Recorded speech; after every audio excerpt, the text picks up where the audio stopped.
Assalamualaikum warahmatullahi wabarakatuh. Selamat pagi anak-anak. Kita berjumpa lagi dalam pelajaran ekonomi untuk kelas 11. Pada pertemuan pagi hari ini kita akan membahas bab 1, yaitu pendapatan nasional. Untuk subbab pengertian dan konsep pendapatan nasional. Bagaimana hari ini? Apakah sehat semua? Mudah-mudahan kita semua diberi kesehatan baik jasmani maupun rohani, dan mudah-mudahan pandemi COVID-19 segera berakhir. Terima kasih. Kita lanjutkan pada pertemuan kali ini, yaitu membahas tentang pengertian dan konsep pendapatan nasional. Apa itu pendapatan nasional? Pendapatan nasional pengertiannya bisa kita lihat dari 3 pendekatan, yaitu pendekatan produksi, pendekatan pendapatan, dan pendekatan pengeluaran. Bisa dilihat apa itu produksi, pendekatan pendapatan, dan pendekatan pengeluaran. Pendekatan produksi yaitu pendekatan melalui pendekatan ini pendapatan nasional diartikan sebagai penjumlahan nilai tambah dari setiap barang dan jasa yang dihasilkan oleh suatu negara dalam periode tertentu. Biasanya atau umumnya adalah dalam 1 tahun. Yang kedua yaitu pendekatan pendapatan.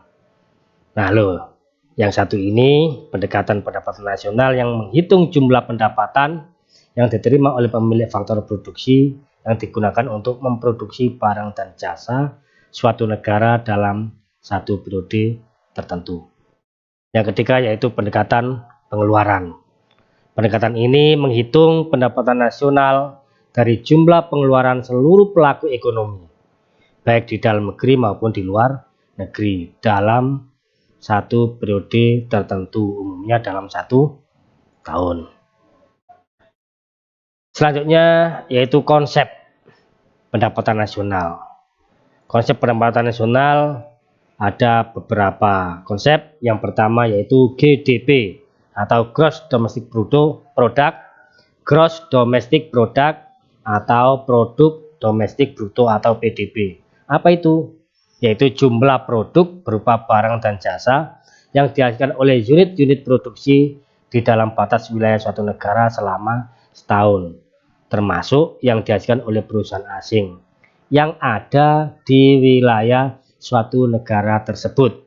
Katakanlah di Indonesia, berarti semua unit produksi barang dan jasa yang dihasilkan oleh perusahaan Indonesia, perusahaan orang Indonesia dan juga perusahaan asing yang ada di Indonesia. Rumusnya GDP sama dengan pendapatan warga negara Indonesia dalam negeri ditambah dengan pendapatan warga negara asing dalam negeri.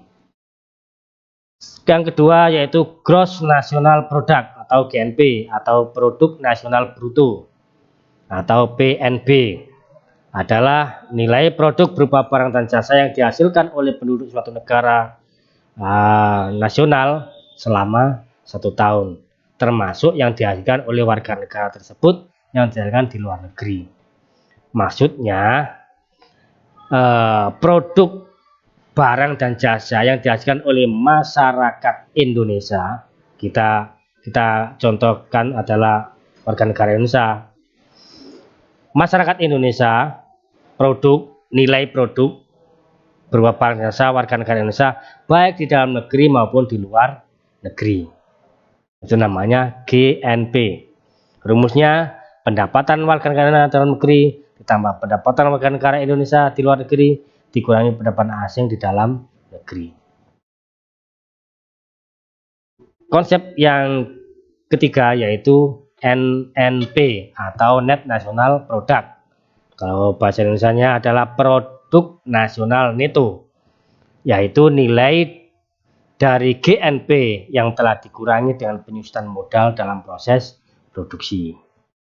Nah, Inti dari NNP merupakan konsep pendapatan nasional yang dilihat hanya dari laba yang diperoleh. Tadi untuk NNP ini atau PNN ini adalah melihatnya hanya dari laba bersih. Termasuk laba bersih itu adalah modal dikurangi penyusutan, dikurangi pajak, dan lain sebagainya. Berikut adalah rumus mencari NNP. Bisa dilihat NNP sama dengan GNP dikurangi depresiasi atau penyusutan barang modal. Kita lanjutkan konsep selanjutnya, yaitu net national income atau pendapatan nasional neto. Apa itu pendapatan nasional neto? Yaitu pendapatan yang dihitung menurut jumlah barang dan jasa yang diterima oleh masyarakat sebagai pemilik faktor produksi. Masih ingat pemilik faktor produksi? Ayo, ingat nggak? Kalau nggak ingat, bisa dibuka kembali pelajaran di kelas 10 atau kelas 7. Nah, kelas 7 kita di MTS atau SMP sudah mempelajarinya. Rumusnya NNI adalah NNP dikurangi pajak tidak langsung ditambah subsidi. Pajak tidak langsung harus dikurangkan karena tidak mencerminkan balas jasa atas faktor produksi. Uang pajak memang diterima oleh penjual atau produsen bersama harga pasar barang yang dijualnya, tapi uang pajak itu wajib diserahkan kepada pemerintah. Contohnya beli rokok, kan ada bea cukainya. Nah, bea cukai adalah pajaknya.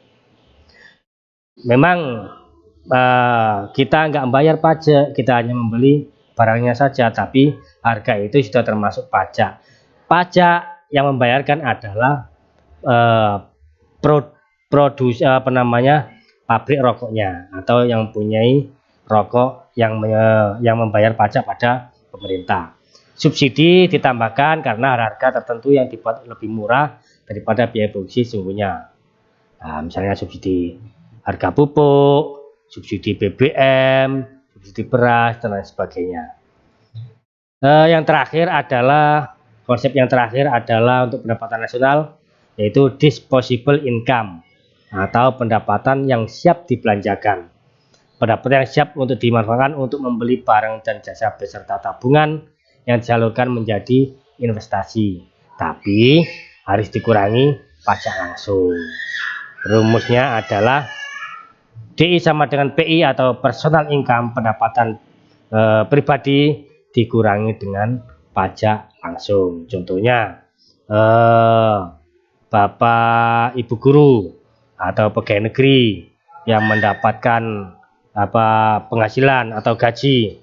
Nah, di situ ada PPN-nya. Jadi seseorang Bapak Ibu guru itu membayar pajaknya langsung pada pemerintah. Mungkin itu hanya sekilas pengertian dari pendapatan nasional dan konsep-konsepnya. Untuk pertemuan yang akan datang akan coba kita kita uraikan cara-cara rumus-rumus yang tadi sudah saya sampaikan. Ada kurang lebihnya Bapak Guru mohon maaf yang sebesar-besarnya. Assalamualaikum warahmatullahi wabarakatuh.